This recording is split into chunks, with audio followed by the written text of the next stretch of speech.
इस एक्चुअली हम लोग स्पोर्ट्स में बहुत ज़्यादा इंटरेस्ट रखते थे। इंडोनेशिया में बाली स्टेट है एक, मुझे बहुत पसंद है। वहाँ पे मैंने गया, वहाँ के कल्चर हमने देखा। सिर्फ एक जगह देखना नहीं, मतलब पूरे भारत को देखना, पूरे विश्व को देखना, सभी की संस्कृति, सभ्यता, वहाँ का कल्चर, वहाँ का एग्रीकल्चर। स्कूल में और कॉलेज में सब मुझे नेताजी कह के बुलाते थे। राजनीति फैमिली से हूँ मैं, बचपन से राजनीति परिवेश को मैंने देखा है। फादर के डेथ के बाद ही मेरी सक्रियता हुई राजनीति। फादर के डेथ के बाद हम लोग को चुनाव लड़ना पड़ा, राजनीति में आना पड़ा। और जब विधायक बन गया तो फिर लोगों के बीच रहना, लोगों का सेवा करना, और उससे मैं आदी हो गया। और अब उसको एंजॉय हम लोग करते हैं, सेवा के साथ, समय के साथ। हम लोग का एक सपना था कि पूरे बरकट्ठा विधानसभा को एक सूत्र में बांधने का। जोहार, झारखंड विधानसभा टीवी के इस कार्यक्रम में आपका स्वागत है। आज हमारे एक विशेष कार्यक्रम जाने अपने विधायक में हम आपको रूबरू करा रहे हैं एक ऐसी शख्सियत से जो अपनी बेबाक बातों के लिए जाने जाते हैं, अपने कामों के लिए जाने जाते हैं, और 2019 के विधानसभा चुनाव में निर्दलीय चुनाव जीतने का उन्होंने रिकॉर्ड बनाया। बहुत कम लोग होते हैं जो निर्दलीय चुनाव जीतते हैं। अमित कुमार यादव जी से आपको हम मिलवाते हैं। आपका स्वागत है जी। जोहार, नमस्कार। इस कार्यक्रम में आप अपने बारे में पहले थोड़ा सा परिचय दे दें। वैसे तो आपको सारे लोग जानते हैं, लेकिन तब भी आप, चूँकि हमारा ये फॉर्मेट है इस कार्यक्रम का, कि आप अपने बारे में बताएं। मैं अमित कुमार यादव बरकट्ठा विधानसभा का नेतृत्व करता हूं, और 18 फरवरी 1982 मेरा डेट ऑफ बर्थ है। मैं स्कूलिंग अपने गांव के स्कूल से किया, प्राइमरी स्कूल से किया, 5 तक का क्लासेस। फिर 5 के बाद 6 क्लास के लिए हम झुमरी तिलैया चले गए। वहाँ पे सरस्वती शिशु मंदिर में मैंने अपना नामांकन करवाया 6 में, और मैट्रिक की परीक्षा मैंने वहीं से उत्तीर्ण किया। इसके बाद मैंने जय कॉलेज से आईकॉम किया। इसके बाद जय कॉलेज से मैंने बीकॉम किया, और इसके बाद फिर अपने घरेलू काम में कुछ जॉब्स के लिए कोचिंग करना या तैयारी करना, ये सब हमने प्रारंभ किया। फिर हालात और परिस्थिति कुछ ऐसी आई कि फिर हम जॉब में चले गए। जॉब फिर बीच में हमको छोड़ना पड़ा। फिर हम इधर अपने फिर घर वापस आ गए। फिर बिजनेस प्रारंभ किया हमने। आपकी राजनीतिक जीवन की शुरुआत कहाँ से आप मानते हैं? क्या आपके पिताजी भी विधायक रहे, एक राजनीतिज्ञ परिवार से आप आते हैं, तो एक तरह से तो आपके खून में भी राजनीति है, बचपन से आप देखें, लेकिन विधिवत रूप से आप राजनीति में कब से प्रवेश? जी बिल्कुल, राजनीति फैमिली से हूँ मैं, बचपन से राजनीति परिवेश को मैंने देखा है।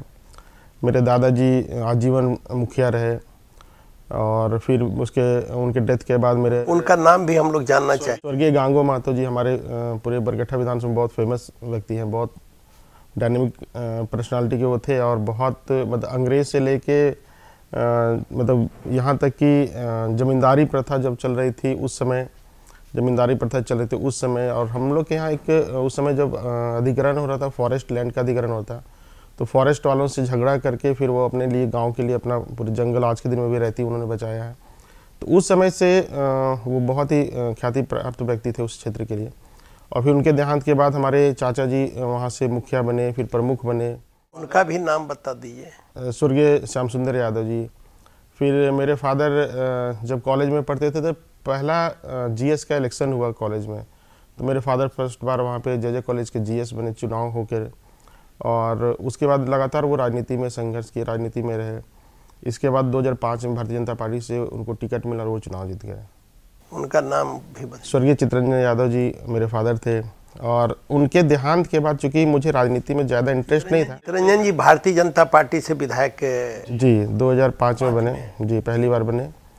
लेकिन सब कुछ रहने के बाद भी मुझे घर का जो परिस्थिति या पिताजी को देख करके उनके जो व्यस्तता था, और ये मतलब घर के लिए टाइम नहीं देना, ये सब समाज के प्रति जो उनका कमिटमेंट था, तो परिवार के लिए कम समय दे पाते थे और समाज के लिए ज़्यादा देते, क्योंकि दिन रात लगे रहते थे राजनीति में। तो थोड़ा मेरा मन उस क्षेत्र में नहीं जाता था कि हम राजनीति में आए। लेकिन उनका आकस्मिक देहांत के बाद मुझे आना पड़ा, और मैं मतलब फादर के डेथ के बाद ही मेरी सक्रियता बढ़ी राजनीति में।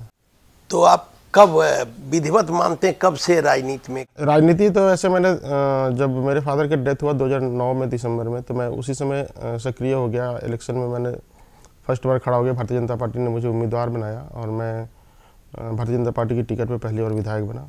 और जब विधायक बन गया तो फिर लोगों के बीच रहना, लोगों का सेवा करना, और उससे मैं आदी हो गया।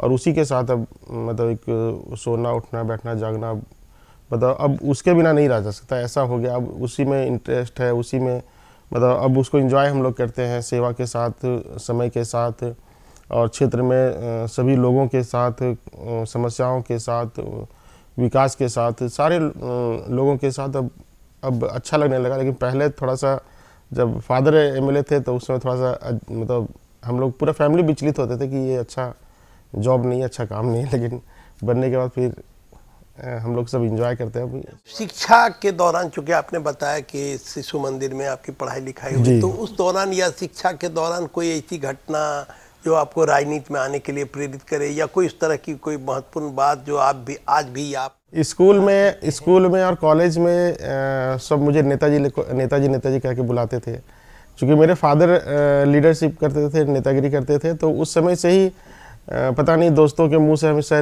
निकलता था, क्या नेताजी, क्या हाल है। जैसे दोस्त में जैसे पदनाम होता है, तो पदनाम मुझे नेताजी के नाम से दिया गया था स्कूल में। और स्कूल में एक्चुअली हम लोग स्पोर्ट्स में बहुत ज़्यादा इंटरेस्ट रखते थे, तो स्पोर्ट्स के लिए हमेशा हम लोग स्कूल के लिए मेडल लाते थे। जमशेदपुर हम लोग शिशु मंदिर का जो जोन होता था उसमें हम लोग दौड़ने गए, दुग्धा गए, गिरिडीह गए, और बहुत सारे। कौन खेल में ज़्यादा दिलचस्प? हम लोग दौड़ते थे और ऊंची कूद, लंबी कूद, ये सब में हम लोग एथलीट में हम लोग ज़्यादा इंटरेस्ट लेते थे। फुटबॉल हम लोग खेलते थे, पूरा फैमिली हमारा फुटबॉल का बहुत मतलब उस क्षेत्र का नामी प्लेयर में से हमारे फादर थे। फिर हम लोग फुटबॉल खेले, तो फुटबॉल से भी काफ़ी लगाव रहा। और राजनीति में चूँकि सबका मन था घर में कि हम चुनाव लड़े, तो फिर फादर के डेथ के बाद हम लोग को चुनाव लड़ना पड़ा, राजनीति में आना पड़ा। तो खेल में कौन खिलाड़ी आपको पसंदीदा खिलाड़ी, आप किसे? हमें पेले बहुत पसंद थे उस समय जब हम लोग खेलते थे। उस समय फुटबॉल के ब्राज़ील के पेले थे। बहुत ही, अभी तो बहुत प्लेयर आ गए, रोनाल्डो वगैरह अभी बहुत आ गए, लेकिन उस समय उनका बहुत ही पॉपुलरिटी था। बहुत उनको देख के हम लोग इम्प्रेस होते थे। तो फुटबॉल का और हॉकी का ध्यानचंद को जादूगर कहा जाता था। आप बचपन में एक तरह से कह सकते, चूँकि आपकी जो शिक्षा दीक्षा हुई तो उस दौरान ही आपको लोग या आपके सहपाठी या आपके मित्र नेताजी कहते थे। ये इसका मतलब है कहीं न कहीं आप उसी समय से आप में नेतृत्व का गुण वो लोग देखते थे, और कुछ न कुछ समाज सेवा का भाव आपके मन में रहता होगा, तभी वो लोग इस तरह की उपाधि देते। बिल्कुल। अब दोस्तों को क्या लगता था उस समय बचपन से, और चूँकि हम नेतृत्व करते थे, क्लास को भी नेतृत्व करते थे, स्कूल को भी नेतृत्व करते थे, एज ए कैप्टन नेतृत्व करते थे। लोगों का पता नहीं, एक जैसे किसी का बात लगना, तो दोस्तों का बात लगा, जो मतलब हकीकत में परिवर्तित हो गया वो। ये राजनीति के अलावा आपकी दिलचस्पी और किन चीज़ों में है? खेल में बहुत दिलचस्पी है। अभी भी जब भी मौका मिलता है तो खेलने का ज़रूर मन करता है, जब भी टाइम मिलता है तो। दूसरा, घूमने का बहुत मन है, पर्यटन स्थलों में कहीं कहीं जाके कुछ कुछ जानना, कुछ कुछ सीखना, दूसरे कल्चर को देख के जानने का प्रयास करना, ये मुझे बहुत पसंद है। कि सिर्फ एक जगह देखना नहीं, मतलब पूरे भारत को देखना, पूरे विश्व को देखना, सभी की संस्कृति, सभ्यता, वहाँ का कल्चर, वहाँ का एग्रीकल्चर, वहाँ का धर्म, सभी को जानने का एक बहुत उत्सुकता रहता है मेरे अंदर। कौन सा पर्यटक स्थल आपको सबसे लुभाता हो या मन करता हो बार बार जाएं या जाने की इच्छा हो? मुझे बाली बहुत पसंद है। मतलब इंडोनेशिया में बाली स्टेट है एक, मुझे बहुत पसंद है। वहाँ पे मैंने गया, वहाँ का कल्चर हमने देखा, वहाँ की मतलब मैं इमेजिन नहीं कर सकता हूँ कि मैं ये भी नहीं बता सकता कि मैं भारत देश में, हम लोग कहते हैं कि हिंदू कंट्री है, हिंदुस्तान है ये, लेकिन अगर हिंदुत्व को जानने का, अगर नज़दीक से जानने का अगर किसी को इच्छा है तो वो बाली जाए, वहाँ पे वो देखे हिंदुत्व को। और वहाँ पे डिसिप्लिन, लोगों में डिसिप्लिन हमने जो देखा, अगर रोड है, ट्रैफिक कहीं पे अगर फंसा हुआ है कहीं पे ट्रैफिक और रोड है, तो वहाँ पे सभी रोड के किनारे किनारे एक प्लेट लगा हुआ रहता है। वहाँ पे ट्रैफिक नियम बताए जाते हैं कि ये लाइन से आपको इधर नहीं जाना है, इस लाइन को इधर नहीं जाना है। तो वहाँ पुलिस हम लोग नहीं देखते हैं, पुलिस वहाँ हम लोग बहुत कम देखे, बहुत कम पुलिस थी वहाँ पे। और स्वतः वहाँ पे ट्रैफिक रूल्स को फॉलो लोग कर रहे थे। मतलब लाइन है, डिवाइडर लाइन अगर बीच में बड़ी लाइन रोड सड़क में दिया हुआ है तो मतलब 4 व्हीलर की तो बात छोड़ दिए, 2 व्हीलर भी रोड की इस साइड नहीं जाता था। और सब मतलब खुद ट्रैफिक नियम का पालन करते थे। तो एक डिसिप्लिन सारे लोगों में, वहाँ के लोगों के घर के सामने, सभी के घरों के सामने मंदिर, सभी का घर जो बनता है वो मंदिर नुमा बनता है। और आज तो यहाँ पे जो हालत है भारत में वो आप देख सकते हैं, बहुत ही करीब से देख सकते हैं। तो वहाँ पे जो भगवान के प्रति आस्था है, कह सकते हैं कि इंडोनेशिया के लोग अपनी सभ्यता को बचा के रखे। नहीं, इंडोनेशिया नहीं, इंडोनेशिया में बाली स्टेट है। इंडोनेशिया की बात आप नहीं कर सकते क्योंकि वो मुस्लिम कंट्री है, लेकिन वहाँ जो स्टेट है बाली बहुत खूबसूरत। वो अपनी सभ्यता और संस्कृति को बचा। मुझे लगता है कि भारत वही है। भारत जिस हिंदुस्तान की बात कल्पना करते हैं, रामायण महाभारत की बात करते हैं, यहाँ पे आप दूर दूर तक चले जाएं, कोई भी ऐसा चौक चौराहे नहीं मिलेगा जहाँ पे आपको किसी विष्णु भगवान का, कृष्ण भगवान का कहीं पे चौक चौराहे पे मूर्ति लगा हुआ आप कहीं नहीं देख सकते हैं। लेकिन वहाँ जो बड़े बड़े चौराहे हैं, मैक्सिमम चौराहे पे वहाँ पे विष्णु भगवान का, राम जी का, कृष्ण जी का, उन सबों का प्रतिमा बड़े बड़े लगे हुए हैं, बहुत बड़े बड़े लगे हुए हैं। और बहुत ही अच्छा लगता है कि ये अपना देश है, ऐसा लगता है। और बहुत सुंदर सुंदर जगह है वहाँ पे देखने का, बहुत ही सीखने का जगह है वहाँ पे। इतने छोटे छोटे स्थान को ऐसा पर्यटन का स्थल बनाया है, इतने ज़्यादा रेवेन्यू आता है उससे, पूरा स्टेट उसी से चलता है। मतलब छोटे छोटे जगहों को भी इतना खूबसूरत बनाने का प्रयास किया गया है कि मतलब उससे काफ़ी रेवेन्यू आता है। ये सब चीज़ सीखने का चीज़ है कि दूसरे जगह से सीख के ऐसा हम लोग अपना जनरेट कर सकते हैं, खुद का अपना रेवेन्यू जनरेट कर सकते हैं। चूँकि आप अपने बारे में बता रहे थे, तो पहली बात कि आप अपने पिता माता और अपने भाइयों और परिवार के बारे में भी थोड़ा सा बता दीजिए। मेरे फादर 2009 में डेथ कर गए। माता जी हमारी हैं, और नाम बताते चलिए। गंगोत्री देवी माता जी हुई, और मेरी वाइफ है सरिता देवी। हमारा एक भाई है रवि, हमारी 2 बहनें हैं किरण और रेखा, और हमारे 3 बच्चे हैं। और सब हम लोग साथ रहते हैं अभी।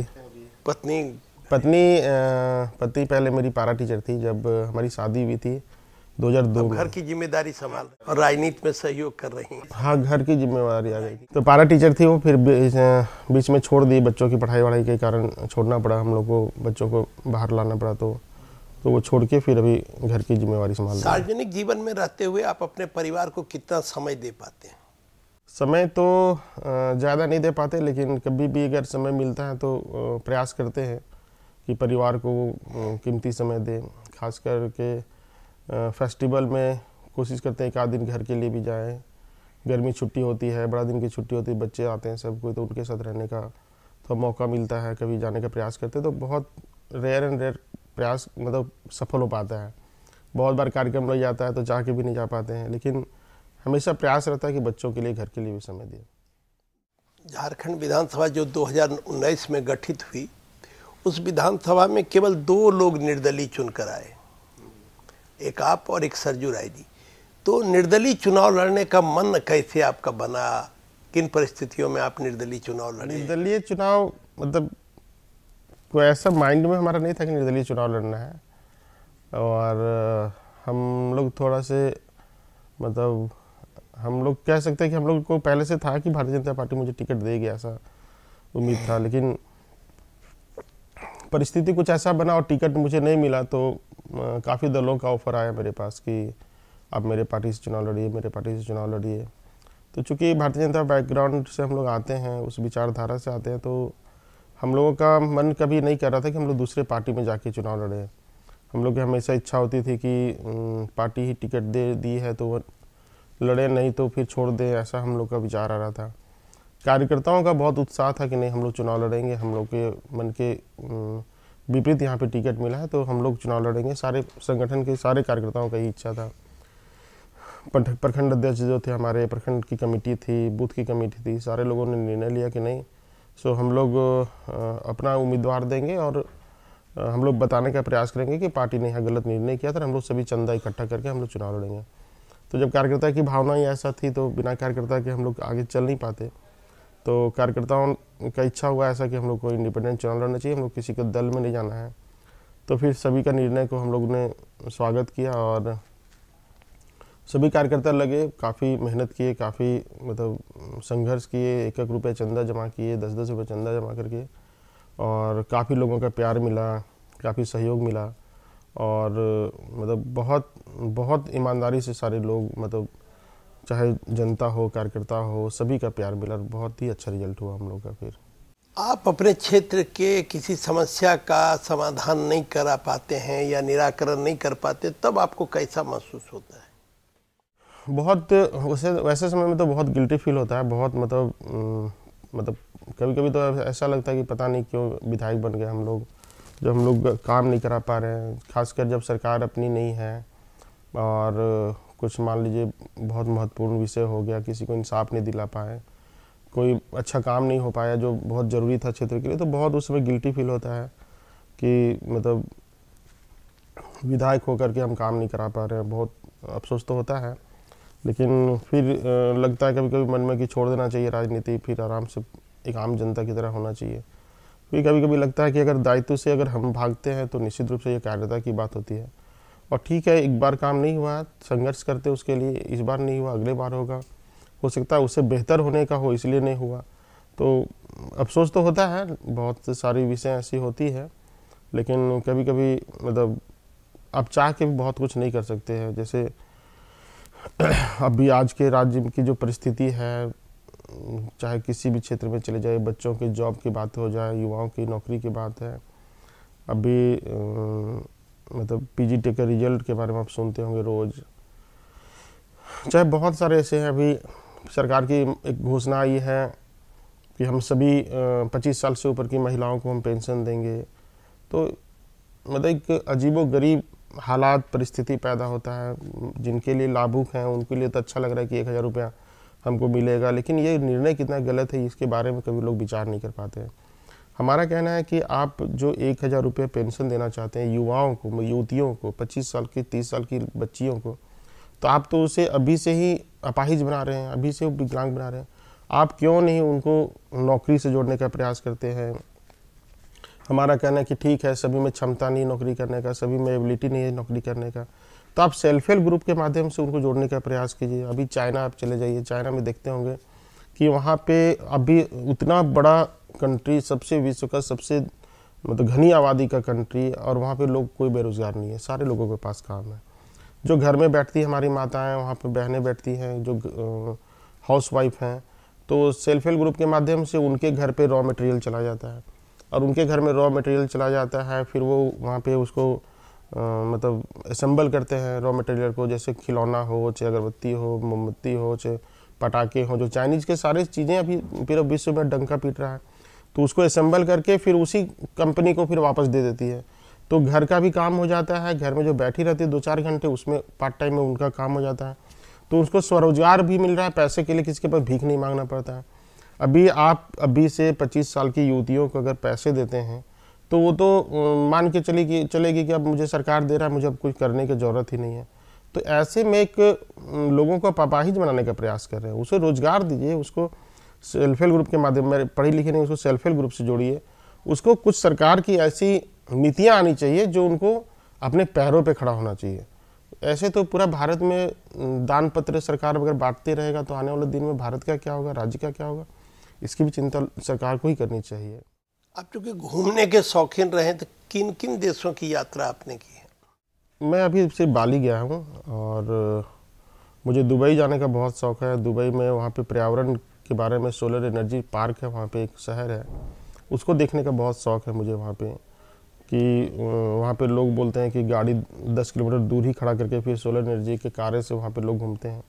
तो ये सब थोड़ा सा देखने का शौक़ है वहाँ पे। 2014 से झारखंड में अस्थाई सरकार है, क्योंकि ये जो वर्तमान मुख्यमंत्री हेमंत सोरेन भी हालांकि 2 बार उन्होंने शपथ ली, लेकिन ये अस्थाई सरकार का दौर रहा 14 से अब तक।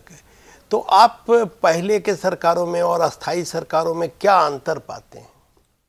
देखिए, कोई भी गवर्नमेंट किसी भी राज्य और देश का जो बने, तो पहला तो वो स्थायी बने, किसी भी देश का बने, किसी राज्य का बने। क्योंकि अगर मेजोरिटी की गवर्नमेंट नहीं बनती है तो इसमें अस्थिरता बहुत आता है, इसमें बार्गेनिंग बहुत होता है। कभी मेरा इच्छा के अनुसार नहीं हुआ तो हम सरकार से हट गया, कि इसके अनुसार से नहीं हुआ तो वो सरकार से हट गया। तो हम तो अपील करना चाहेंगे पूरे राज्यवासियों से, देशवासियों को, आप जिसको भी बहुमत देते मतलब वोट देते हो, आप बहुमत की सरकार बनाएं। ये राज्य हित के लिए बहुत ही अच्छा होता है। और जब किसी राज्य में जब बहुमत का सरकार होता है तो उसे निर्णय लेने का क्षमता होता है। जो हम निर्णय ले रहे हैं राज्य हित में कुछ भी निर्णय ले रहे हैं। अभी ये जो सरकार चल रही है तो बहुमत की सरकार तो नहीं है, ये तो मिली जुली सरकार है, इंडिया गठबंधन की सरकार है। आप इसमें देखते होंगे कि किसी पे किसी का लगाम नहीं है, न मंत्री पे लगाम है, न अधिकारियों पे लगाम है, यहाँ तक कि राज्य के चपरासियों पे भी किसी का लगाम नहीं है। और जब किसी एक दल की मेजोरिटी की सरकार थी, पिछले बार रघुवर जी की सरकार थी, तो कोई भी पदाधिकारी मतलब किसी भी रूप से सरकार क्या है, विधायक क्या है, लोकतंत्र क्या है, इस विषय को समझते थे और अपने दायित्व को और अपने कार्य को भी समझते थे। अभी तो अगर मतलब कोई भी चला जाए, पत्रकार चला जाए, विधायक चला जाए, यहाँ तक कि मंत्री फ़ोन करता है थाने में सीओ वीडियो को, तो वो भी नहीं सुनता है। तो कारण जो भी आपको सबको पता है कि कारण कोई भी है, लेकिन बहुमत की सरकार होनी चाहिए। अपने क्षेत्र में कोई दो ऐसा काम जो करने से आपको संतुष्टि हुई और कोई दो ऐसा काम जो आप भविष्य में आप करना चाहते? हम लोग का एक सपना था कि पूरे बरकट्ठा विधानसभा को एक सूत्र में बांधने का। तो हमारा नहीं, बहुत पहले से एक डिमांड था। खगेंद्र जी हमारे गुरु हैं वहाँ पे, राजनीति गुरु, उन्हीं के मार्गदर्शन में हम लोग राजनीति करते हैं और उन्हीं के सानिध्य में हम लोग राजनीति सीखे भी हैं और उन्हीं के आशीर्वाद से हम लोग यहाँ पे हैं। तो उन सन्यासी हो गए, हाँ सन्यासी हो गए वो। और चूँकि खगेंद्र जी जब विधायक थे तो हमारा विधानसभा 3 प्रखंडों का था, इचाक, बरकट्ठा और जयनगर का। तो इचाक अगर आपको जाना होता हो तो आप इचाक बरकट्ठा से डायरेक्ट नहीं जा सकते थे, आप बरही होकर के घूम करके इचाक जाते थे। जयनगर जाना हो तो जयनगर बरकट्ठा सब सीधा नहीं जा सकता था, आप उसको झुमरे तिलैया कोडरमा होकर घूम के जाना पड़ता था। तो मेरा एक जब हम एमएलए बने तो मेरा एक सपना था कि हम इसको एक सूत्र में बांधें। और जब विधायक बने तो हमने सबसे पहले इचाक से बरकट्ठा और बरकट्ठा से तेतरौन मोड़, माननीय अर्जुन मुंडा जी उसमें सीएम थे, उन्हीं के मार्गदर्शन में, उन्हीं के प्रयास से वो रोड हमने सैंक्शन करवाया था और एक सूत्र में हमने पूरे बरकट्ठा विधानसभा को बांधा। अब हमें अपने विधानसभा में घूमने के लिए कहीं पे जाने की आवश्यकता नहीं पड़ती है। अपने क्षेत्र में आप किधर से भी चले जाइए, आप रिंग रोड के जैसा आपको घूमना है। एक सपना है हमारा कि आने वाले दिनों में एक ऐसा इंडस्ट्री लगे हमारे क्षेत्र में, ऐसा इंडस्ट्री लगे कम से कम 10-20 हज़ार लोगों को वहाँ पे रोज़गार मिले। हमारे क्षेत्र में बहुत बड़ी समस्या है, यहाँ के लोग दूसरे प्रदेश में जाते हैं, मुंबई में, दिल्ली में, मतलब देश के कोई ऐसा कोना नहीं जहाँ पे हमारे क्षेत्र के लोग नौकरी के लिए नहीं जाते हों। तो एक ऐसा सपना है मेरा कि वहाँ पे एक ऐसा उद्योग लगे, ऐसा हम कुछ कर पाएँ उन लोगों के लिए कि वहाँ पे अपने ही क्षेत्र में उसको रोज़गार मिले, कहीं जाना नहीं पड़े। एक बहुत बड़ा सपना है, पता नहीं कब पूरा होता है, देखते हैं। तो ये थे बरकट्ठा के निर्दलीय विधायक अमित कुमार यादव जी, और इन्होंने बड़ी बेबाकी से अपनी बातों को रखा और हमारे दर्शक इनकी बातों से लाभान्वित होंगे। इनके बारे में जिस विस्तार से इन्होंने बताया, हमारे दर्शक उससे ज़रूर प्रभावित होंगे, लाभान्वित होंगे। हम यही विदा लेते हैं। नमस्कार, फिर मिलेंगे किसी नए कार्यक्रम के साथ। जोहार।